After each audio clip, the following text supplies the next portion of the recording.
kegunaan jenglot saya sendiri ini sebetulnya tujuannya untuk membantu ketika saya melancarkan pesugihan.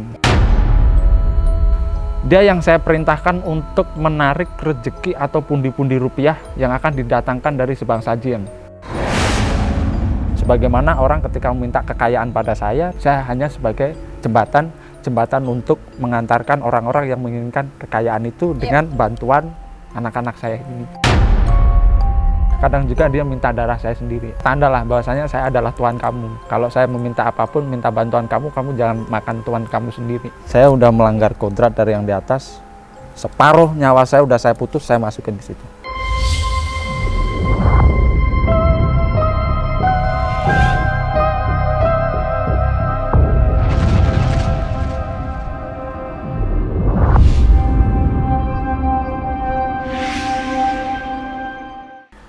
Pemirsa Ganjil Misteri, selamat datang kembali di Studio Ganjil Misteri. Terima kasih telah menonton tayangan Ganjil Misteri. Baik, kali ini di Studio Ganjil Misteri telah kedatangan paranormal fenomenal yang terus diminta oleh penonton Ganjil Misteri. Kali ini paranormal kita telah membawakan sesuatu hal yang menarik nih. Dari koleksi-koleksinya bahkan ada yang beda nggak? Kalau misalkan penonton setia Ganjil Misteri memperhatikan Studio Ganjil Misteri, pastinya akan menotis. Ya, di belakang saya ini ada sebuah lukisan dari paranormal Ganjil Misteri ini yang dibawakan langsung dari Jawa. Ya, siapa lagi? Di sini telah kedatangan Ki Arjuna.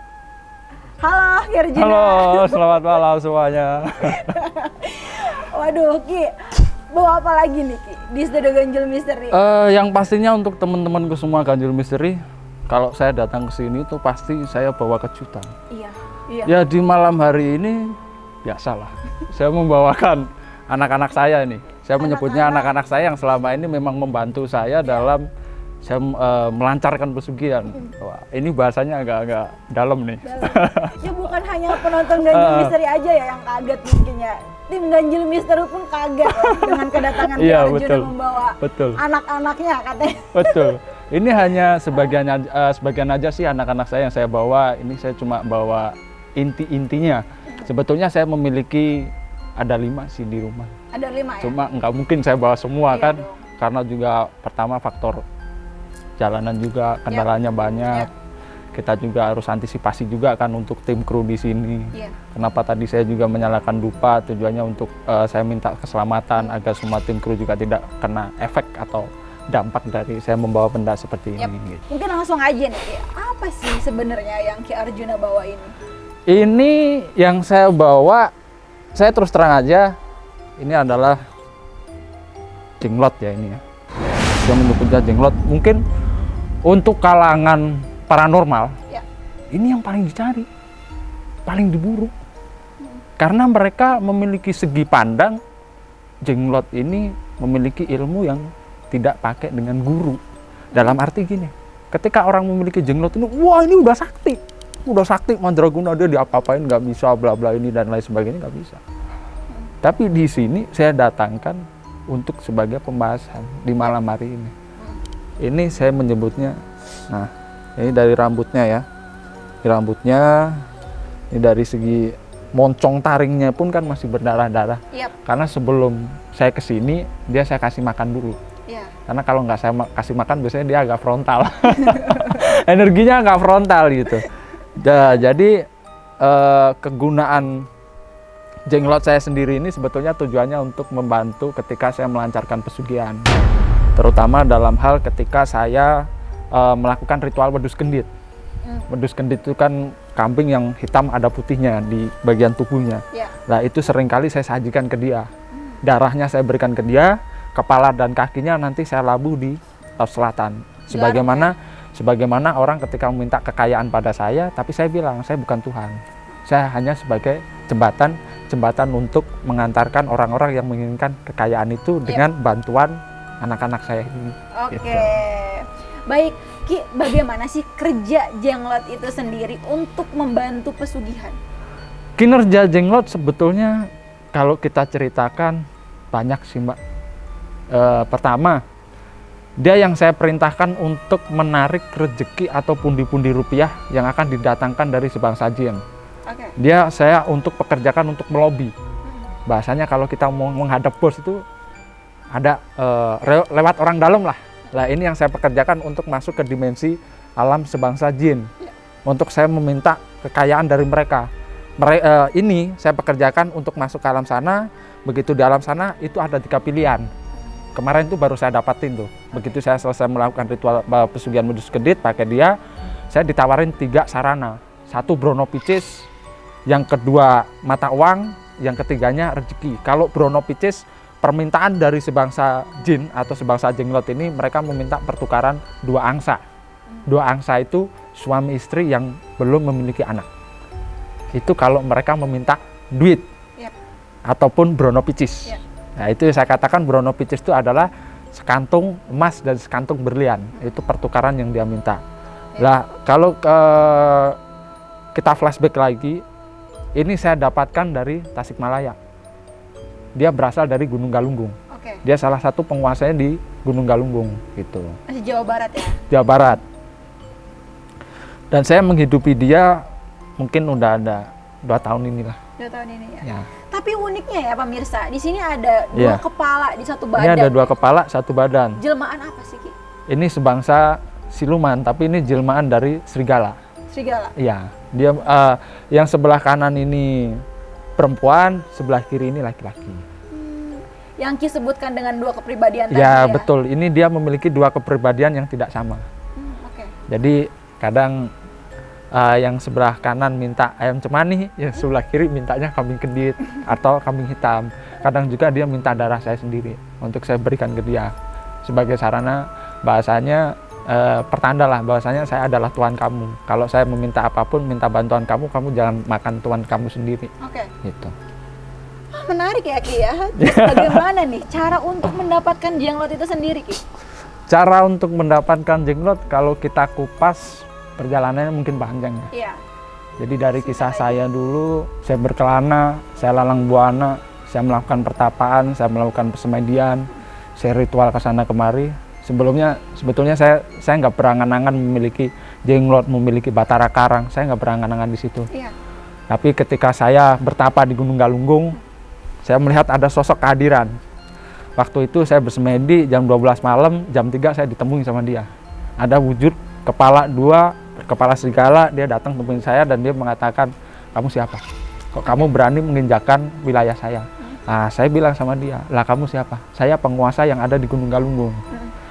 Setelah saya melakukan meditasi, olah batin, olah rasa kan di situ, dia menampakkan wujudnya dan dia memberitahu saya di mana tata letak dia berada.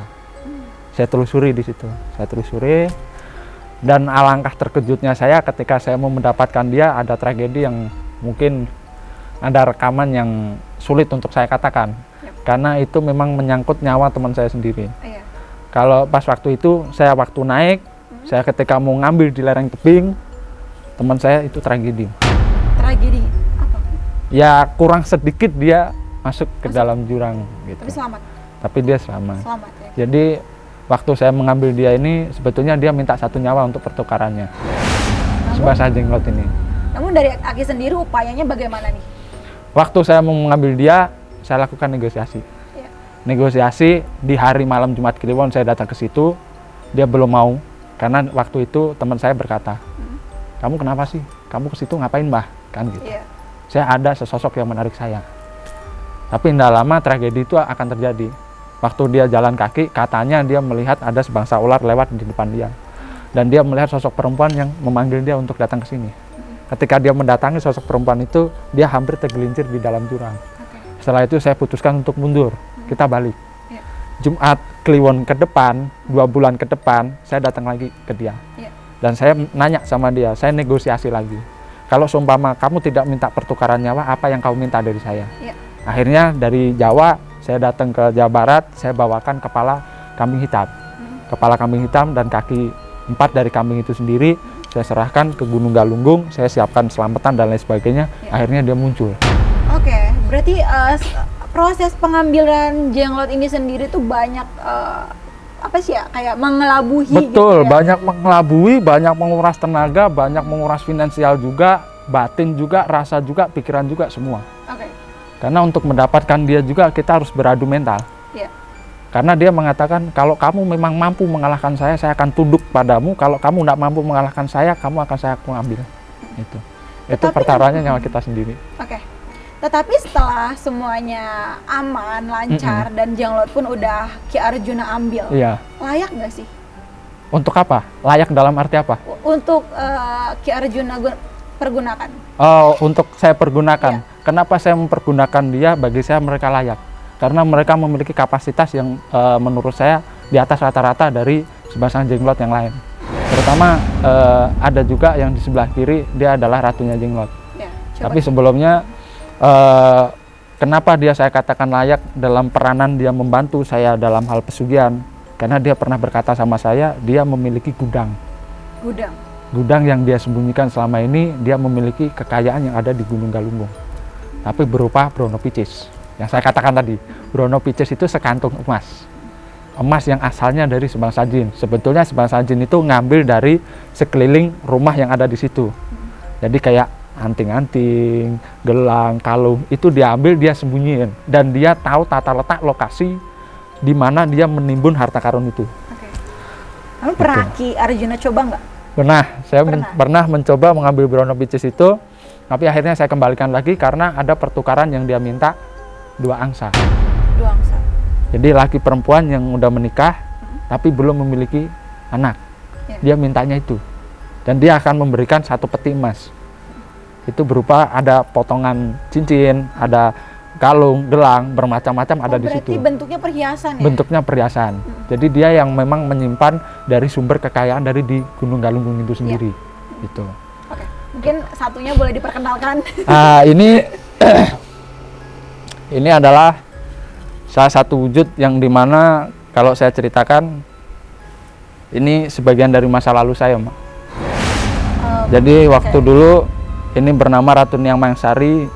Dia adalah wujud dari ratu dari sebangsa Jenglot. Dan Ratu Niang Mangsari ini dulunya saya mempelajari ilmu Batara Karang. Dalam hidup saya, karena dulu saya sering dicemooh sama orang, dibully di ini, saya memiliki dendam. Saya memiliki dendam pribadi dengan salah satu orang. Mungkin sampai sekarang masih belum hilang dendam saya. Begitu dendam saya dulu sudah terbalaskan, saya hanya ingin memiliki satu ilmu, yaitu namanya ilmu Aji Batara Karang, ilmu keabadian. Saya tidak ingin mati. Sampai saya menguasai ilmu Aji Pancasona, Aji Rawarontek saya kuasai.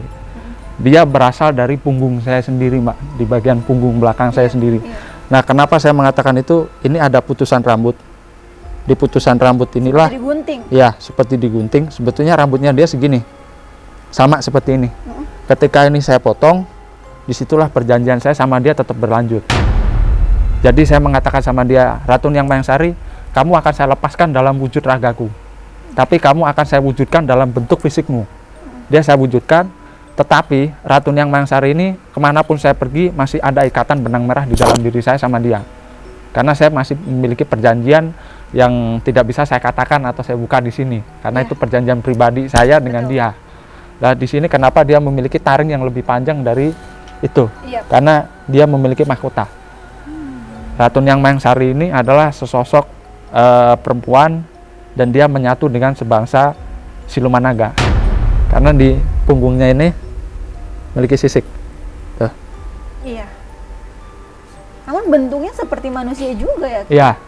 Tapi dia adalah golongan dari sebangsa jin, tingkatannya menengah ke atas. Bukan lagi golongan jin ya seperti kayak Toyol itu kalangan menengah ke bawah. Ini udah kalangan menengah ke atas yang mungkin seringkali paranormal memuja-muja. Kalau di saya nggak pernah saya puja. Bagi saya gini, ilmu yang dilandasi dengan suatu makhluk, yang saya artikan, ketika kita dibantu dengan makhluk, berarti manusia itu masih memiliki kapasitas dan bisa jadi tolak ukur. Tolak ukur dalam arti, wah ini kodamu harimau nih, kita coba nih, kemampuanmu cuma sampai di situ. Lah, ini kan hanya penggambaran suatu makhluk. Banyak orang yang mencari jenglot, mencari BK demi untuk menguntungkan diri dia sendiri. Dalam arti apa? Mereka meyakini siapapun yang memiliki jenglot atau Batara Karang, mereka memiliki 7 kekayaan atau 7 keturunan yang tidak akan habis. Di sini akan saya patahkan. jenglot ini bagi saya hanya untuk pendamping saya saja. Ketika saya butuh dia, saya panggil. Ketika saya nggak butuh, saya diamkan. Kalau untuk paranormal yang lain, seringkali mereka mencari saya untuk bertanya, Ki, ada jenglot nggak? Ada BK nggak? Jawaban saya cuma satu, buat apa? Saya pengen kaya dengan menggunakan hal-hal seperti itu. Ada juga orang mengatakan jenglot ini bisa untuk proses duit gaib. Iya, betul. Ini yang juga mau saya patahkan. Saya kasihan dengan orang-orang yang udah berkelana. Ada juga yang mengatakan tentang tokek, tentang KM, kantong macan. Ada bilang juga nyari yang anti cukur, besi kuning, dan lain sebagainya.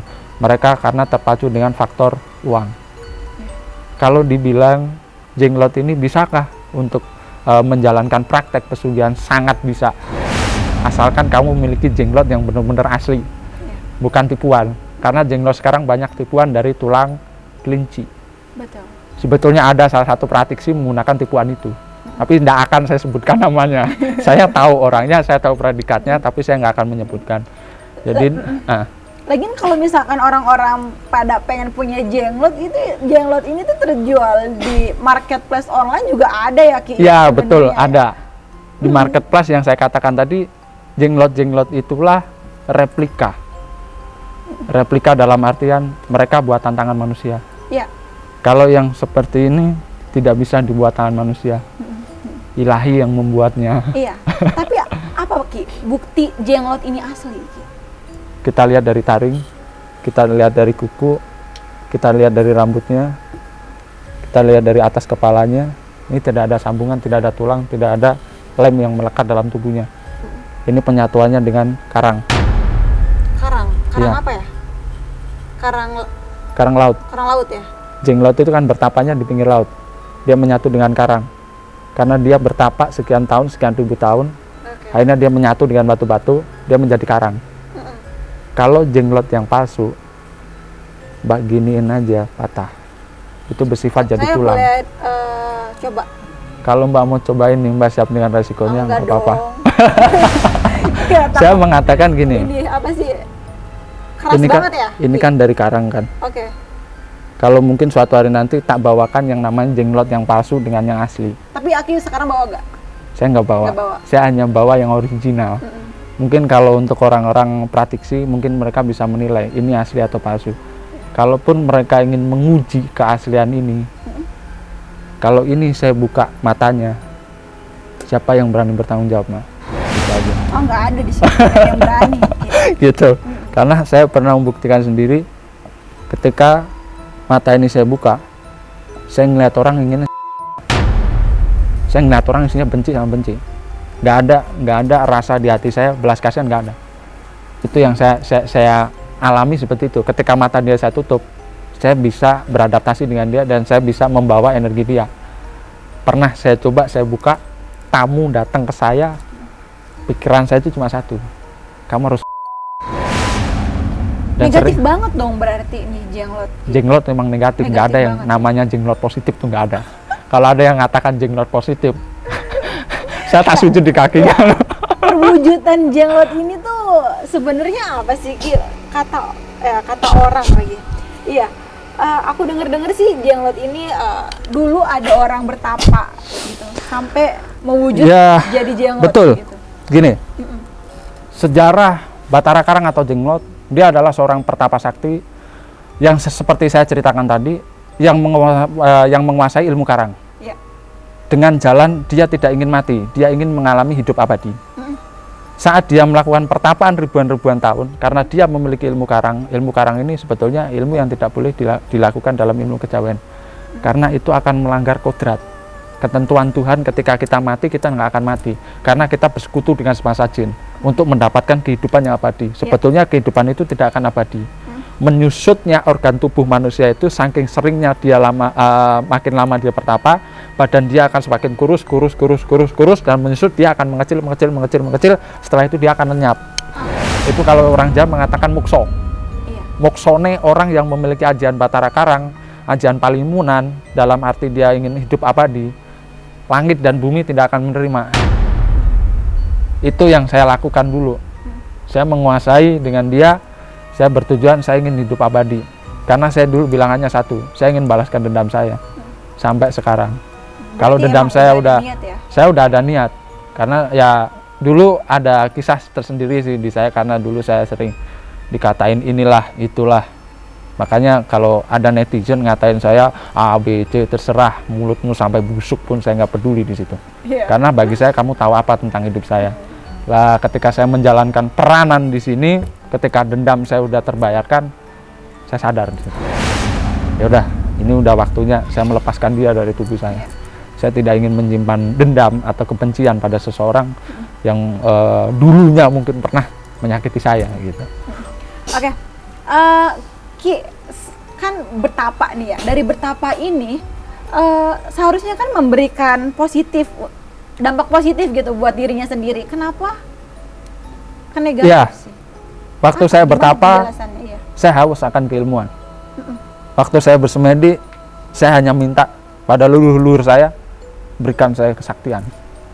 Saya bukan mencari ketenangan, saya ingin menghancurkan satu orang yang dulu pernah menghancurkan saya gitu. Kenapa saya bisa mendapatkan yaitu seperti Ratu Nyang Mayang-Sari mendapatkan ini?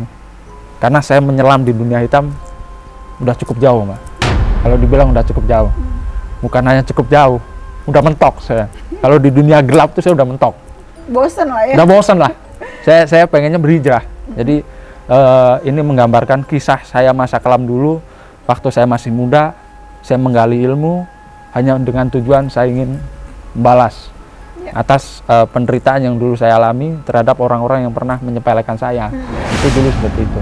Makanya ketika saya bersemedi, saya mencari ilmu, saya memperdalam ilmu, saya tujuannya hanya satu. Ini loh saya sekarang. Saya sakti. Siapa yang mau nantang saya? Kamu mau model seperti apa? Ayo, hadapin saya. Tapi setelah saya pikir-pikir lagi, sakti itu buat apa? Zamannya udah beda. Ini bukan zamannya kita perang atau apa, enggak. Makanya di sini jenglot-jenglot ini saya gunakan untuk media sarana sebagaimana membantu hajat orang ketika orang meminta kekayaan, minta pelet, meminta pelarisan, meminta apapun. Dia saya ajak untuk kerja. Kalau dibilang dia mau diajak ke kiri bisa, diajak ke kanan bisa, gelap bisa, terang bisa. Bisa ya? Sesuai kendali saya sendiri sih sebetulnya. Karena remote-nya di saya. Ibarat ini TV, saya nyalain aja, cetik gitu. Dia nyala, jalan gitu. Enak banget ya. Tapi resikonya gede juga. Ya, resikonya gede juga. Oke, di sini ada 2 jenglot dan juga lukisan. Kita akan membahas lukisannya Ki Arjuna. Ini lukisan apa sih? Ya, sebetulnya gini. Dalam sebuah lukisan ini adalah menggambarkan sisi kegelapan dalam hidup saya dulu. Ini sebetulnya masa kelam saya. Waktu saya masih sayembara, dalam arti di sini sebetulnya penggambaran dari sisi gelap dan sisi positifnya juga ada.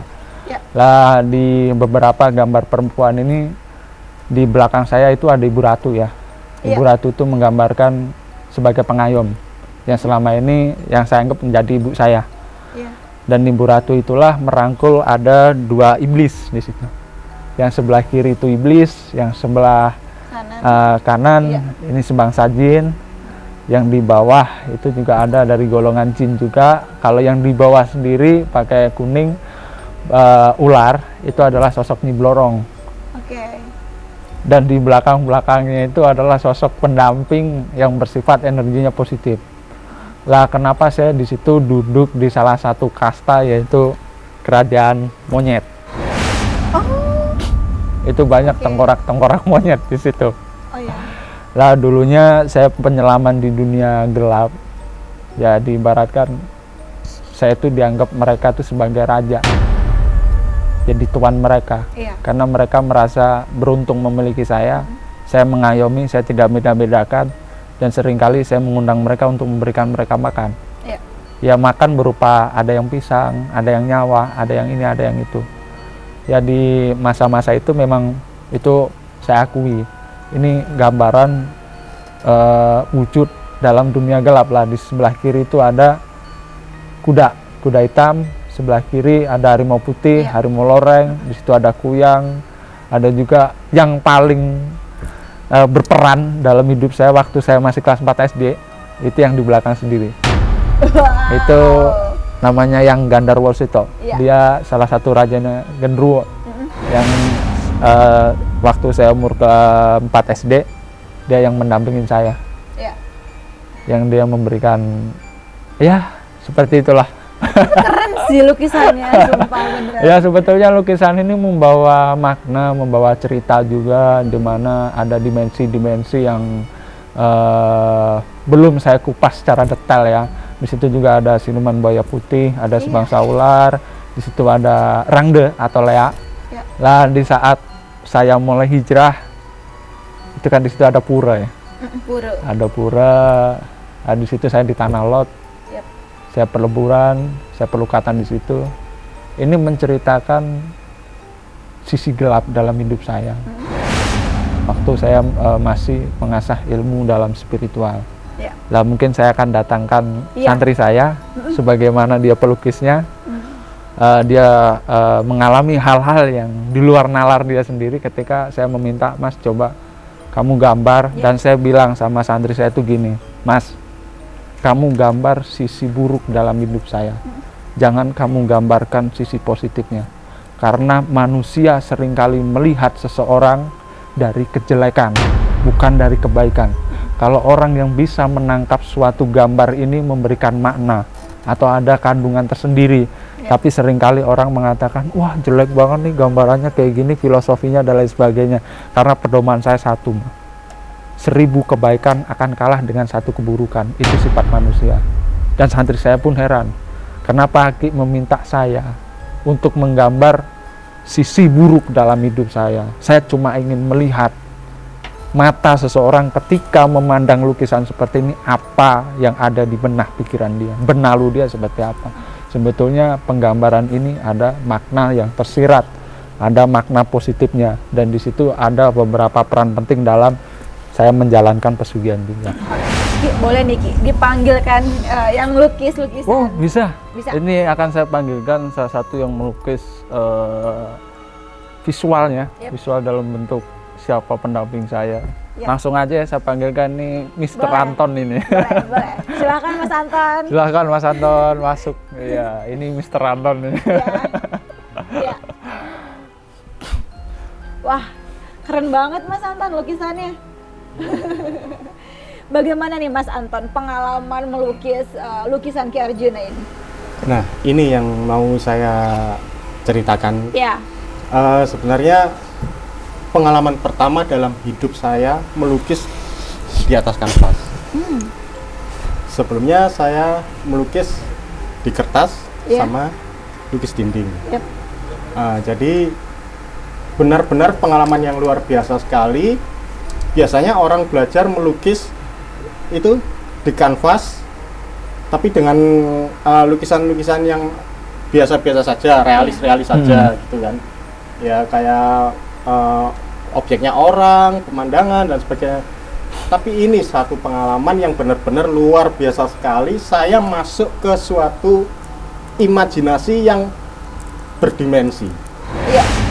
Artinya ketika saya melihat kanvas yang kosong, kanvas kosong itu sudah tampak bentuk-bentuk yang mau saya lukiskan. Nah, di situ yang saya merasa ini apa sih? Ini apa? Sempat saya kaget ketika bertemu sama Ki Arjuna waktu pertama kali. Saya melihat beberapa kilasan-kilasan seperti adegan masa lalu, terus beberapa pendamping juga, terus ada juga yang masuk ke kayak semacam lorong-lorong waktu yang sebenarnya saya belum pernah mengalami ini apa gitu. Nah, sebenarnya bagaimana nih cara, ini detail banget soalnya ya Mas ya. Proses waktu melukis lukisan ini berapa lama? 1 bulan kurang seminggu kayaknya, hampir 3 mingguan. Nah, ini yang saya garis bawahi. Kebanyakan rekan-rekan pelukis yang lain itu kalau melukis foto, objek foto atau apa, itu ternyata lama banget karena membutuhkan mood, membutuhkan waktu kapan dia pingin melukis. Tapi setelah saya bertemu dengan dimensi yang baru ini, saya melukis dengan enjoy, cepat, tangan 1, tangan 2, tangan masing-masing menggores sketsa dengan kayak semacam otomatis. Saya nggak tahu ini penggambaran apa, dan akhirnya dijelaskan sama Ki Arjuno. Saya hanya melukis pertama objeknya Ki Arjuno, jret, ketemu, habis itu, loh kok ada wanita di sini, del, masing-masing ada wanita, tapi saya belum lihat secara gamblang penampakan kalau bahwasanya ini iblis, ini ular blorong, belum, masih ada wanita-wanita. Saya tahu dari mana kalau beliau dikelilingi wanita-wanita itu saya nggak tahu. Tahu-tahu ada aja visual seperti itu. Tahu, terus habis itu muncul satu persatu semacam kodam, terus dimensi masa lalu muncul jret sampai akhirnya saya kaget ada ini penampakan yang saya nggak tahu ternyata dijelaskan sama Ki Arjuno. Ini waktu ini berkesan sekali nih karena ketika menggambar ada penampakan yang seram. Itu saya kaget setengah mati. Belum ada penggambaran detailnya maksudnya. Nah, akhirnya muncul lagi ke atas sampai ke genderuwo. Saya tanya pelan-pelan sama Ki Arjuno. Ini misalnya genderuwo saya gambar bagaimana Ki? Terus akhirnya Ki Arjuno memperbolehkan. Ada lagi satu yang masukan dari Ki Arjuno. Saya melihat nuansa dimensi Bali Ki. Itu bagaimana Ki? Wah, dari situ saya menggambarkan pura terus tahu-tahu leak muncul. Loh, ini benar-benar nggak apa-apa Ki. Kalau misalnya saya memvisualisasikan, ternyata kok banyak yang mengerikan. Nah, Ki Arjuno menjelaskan bahwasanya itu sisi buruk beliau. Makanya saya, ini nggak apa-apa, beneran Ki, gitu loh. Nggak apa-apa ditunjukkan, karena memang untuk menunjukkan ke publik, nggak harus melukis yang ditunjukkan yang baik-baik saja. Iya, betul. Nah, sosok mana sih yang paling sulit untuk dilukis? Betul. Ya. Yang membutuhkan waktu lama, itu saya melukis sosok Blorong, itu 5 hari. Sama sosok Durga. Ini sampai saya demam ketika melukis sosok Durga itu nggak selesai-selesai. Bahkan energi saya kacau dari wajah yang buruk berubah lagi sampai akhirnya ke wajah yang cantik, finish, dan itu pun belum selesai. Itu masih ada lagi piranti-piranti yang di bawah juga. Saya hapus berapa kali nih untuk piranti-pirantinya gitu loh. Sampai akhirnya klik, saya menemukan oh ternyata bawah seperti ini. Saya bermeditasi, akhirnya ketemu semua. Dan akhirnya dibenarkan sama Ki Arjuno untuk detail-detailnya saya tambahi, konsultasi dengan beliau. Ya. Mas Anton, dari sekian banyak sosok ini pernah dihantui nggak sih salah satunya? Kalau awal-awal memang saya didatangi. Ya. Didatangi memang, tapi hanya semacam kodam-kodam beliau. Nah, sebenarnya masih banyak kodam-kodam yang belum diekspos.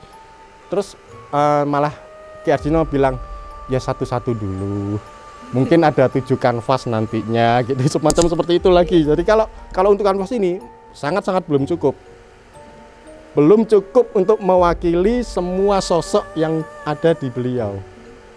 Ini aja sudah ramai banget. Keren sih lukisannya Mas Anton. Nah ini yang saya merasa anehnya, kenapa kok warna-warna saya jadi ngejreng, jadi muncul. Kalau saya melukis biasa, itu kok nggak kayak gini.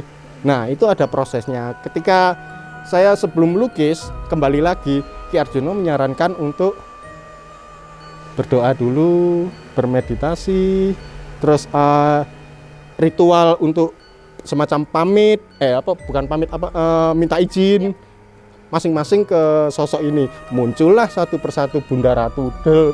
Loh Ki, Bunda Ratu Ki, ini bagaimana Ki? Oh akhirnya Ki Arjuno menyarankan Ubo Rampe alias sesajen untuk Bunda Ratu semacam ini, dupanya semacam ini. Saya ritualin, tahu-tahu muncul lagi ada warna merah. Padahal sebelumnya saya sketch wanita-wanita gitu kan. Nah, muncul warna merah. Oh, itu iblis. Semua digamblangkan masing-masing, terus satu-satu juga. Ini mungkin lebih afdolnya Arjuna yang lebih menjelaskan masing-masing. Tapi ada satu gambar yang menarik perhatian dari aku sendiri, Mas Anton. Itu ada kuda yang berdarah. Itu maksudnya apa sih, Ki? Itu siapa gitu? Nah, itu kalau saya terus terang, saya salah satu pemilik ajian Jaran Goyang. Yang ajian legendaris. Itu adalah salah satu sosok kuda hitam, mata merah. Ketika dia membuka mulut, mulutnya berdarah-darah. Itu ajiannya. Ya memang dia seperti itu. Memang seperti itu dia. Saya nggak bisa menjabarkan secara detailnya karena itu sangat nanti akan jadi pro dan kontra di situ. Iya. Oke, mungkin itu aja sih yang yang cukup menarik perhatian mata aku tadi. Saya tambahi yang mengenai Jaran Goyang.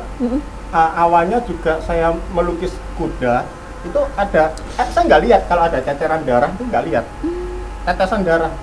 Padahal itu cuma air netes, beberapa air yang netes gitu. Terus Ki Arjuna, ya benar itu ada tetesan darah. Ternyata nyambung. Ya udah saya detail aja, saya tambahin darah. Iya. Kenapa kok ada darah? Iya makanya. Tahu Ki Arjuna. Ki Arjuna ya. Iya, itu muncul begitu aja, terus dan dimensi seperti itu baru saya alami seumur hidup sekarang. Oh ya. Kenapa ada wanita? Ini saya atau Ki Arya yang bisa? Terserah. Boleh. Yang Nah, gini. Itu di waktu saya selepas kuliah. Saya kuliah sampai semester 4. Saya di situ mulai menjajaki dunia yang fana bagi saya. Saya ingin menghidupkan salah satu hodam milik saya, atau bisa disebut istri gaib. Saya memiliki istri gaib pendamping hidup saya. Ini kalau saya ceritakan jadi panjang ya. Sebetulnya nggak panjang, cuma jadi pertanyaan semua orang. Kenapa kok terlalu berani? Saya udah melanggar kodrat dari yang di atas. Separuh nyawa saya udah saya putus, saya masukin ke situ. Tak jantung orang yang mati ini udah berdenyut. Dut, saya dihentikan oleh leluhur saya. Kamu jangan segila itu. Kalau kamu melakukan ini, raga ini akan dicari oleh pemiliknya. Detak denyut nadi 3 kali berdetak. Namun? Saya berhenti. Karena dipenggak oleh para leluhur saya. Kamu jangan ngelakuin itu. Kenapa? Karena ketika itu saya ingin menghidupkan orang yang mati dengan ruh yang lain. Saya begitu, saya mengatakan, Mas, nggak usah ditutup. Itu sisi keburukan saya. Karena kenapa tadi saya bilang di awal, saya mempelajari ilmu itu nggak setengah-setengah.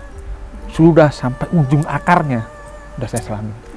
Berarti emang Ki Arjuna itu terobsesi nih ya, dengan sosok istri gaib ini? Iya. Dulu saya terobsesi. Karena bagi saya nggak bisa percaya sama manusia.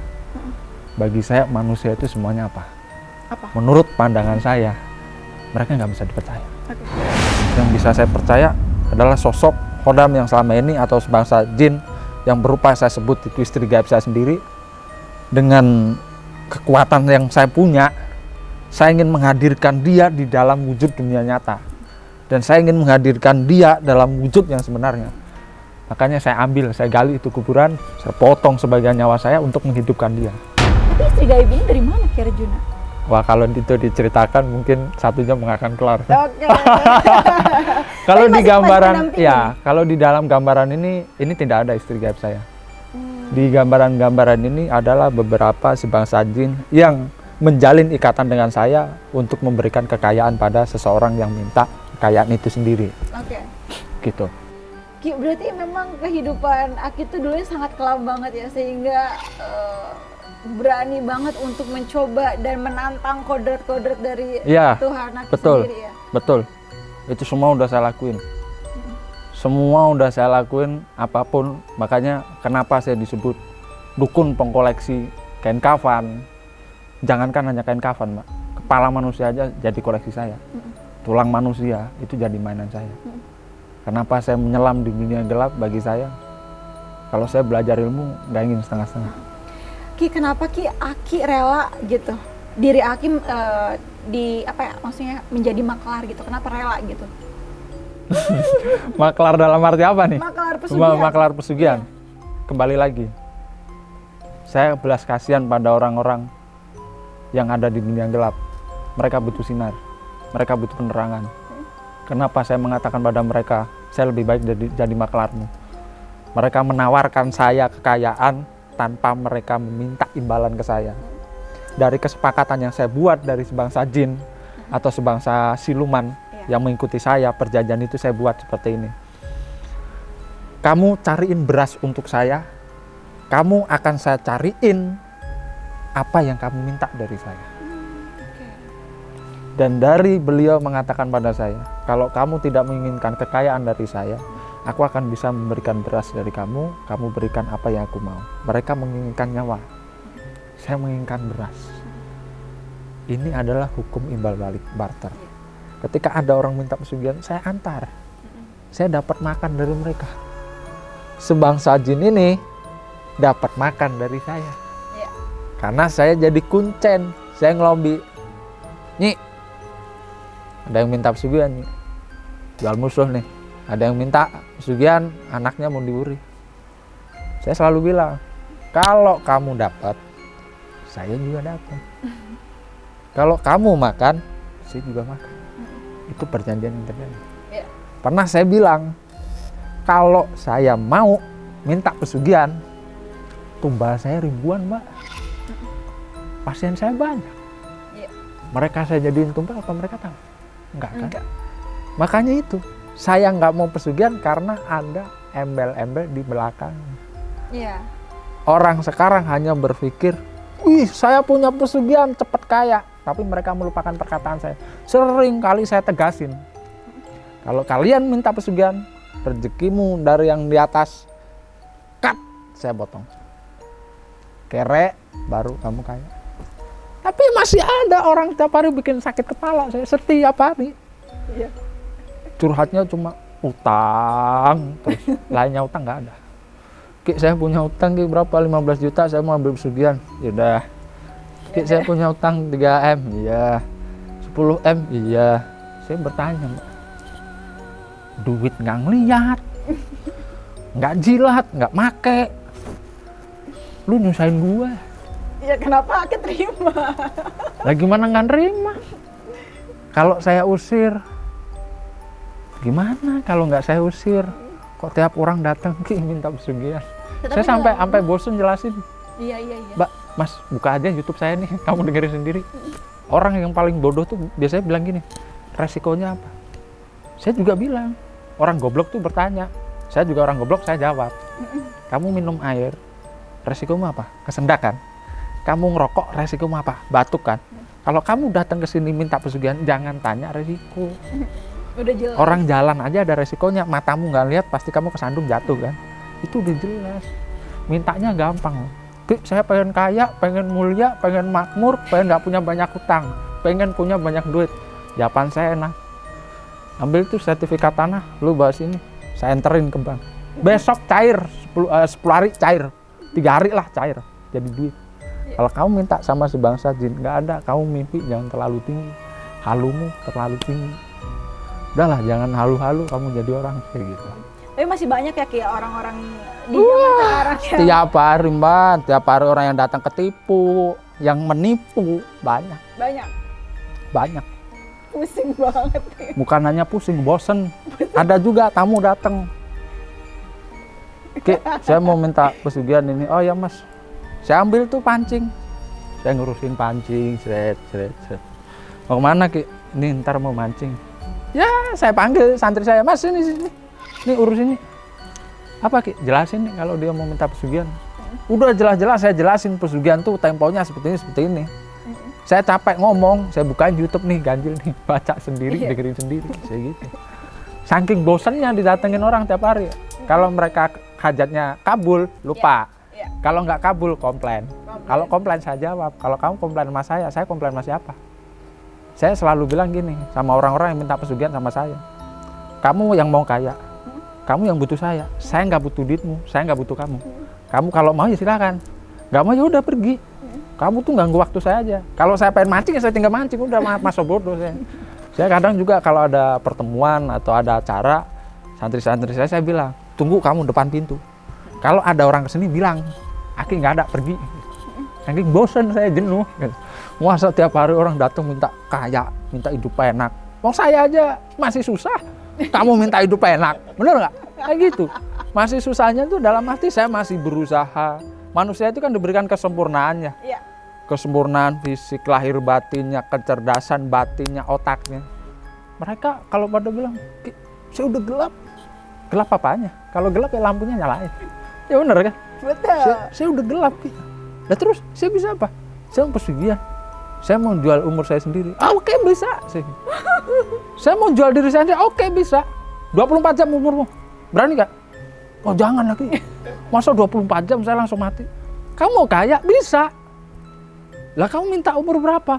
Ya paling enggak ini saya cair 1M atau 2M, nanti hidup saya 5 tahun lah atau 6 tahun. Daripada saya bantu kamu, lebih baik orang di kolong jembatan yang saya bantu. Banyak kayak gitu.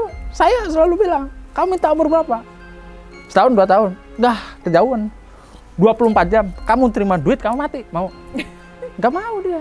Iya. Itu yang sering kali kalau orang bilang, saya udah gelap. Gelap. Ini masih siang, Mas. Terang, bukan gelap. Kalau malam gelap, lampu tanya lain. Iya. Kalau butuh rokok, tak kasih. Kamu butuh air, tak kasih minum. Tapi kalau kamu minta manisnya, kamu tak kasih tahu ajaran kopi. Kopi kalau nggak tak kasih gula, rasanya apa? Pahit kan? Minum tuh pahit. Saya sindir. Anak kecil baru lahir, nyusu di ibunya, ASI ini pahit apa manis, dia tahu.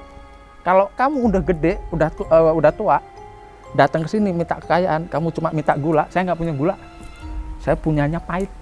Kopi ini pahit. Yeah. Anak bayi tahu rasanya asam, rasanya manis. Kamu cuma minta manisnya hidup. Mati aja kamu, kayak gitu. Tiap hari, besok juga ngantar pesugihan saya. Saya belak-belakan aja. Iya. Saya udah siapin 2 nih, kambing gendit nih. Kambing hitam semua. 1 kambing gendit, 1 kambing hitam. Juga orang sini juga yang minta. Oh gitu.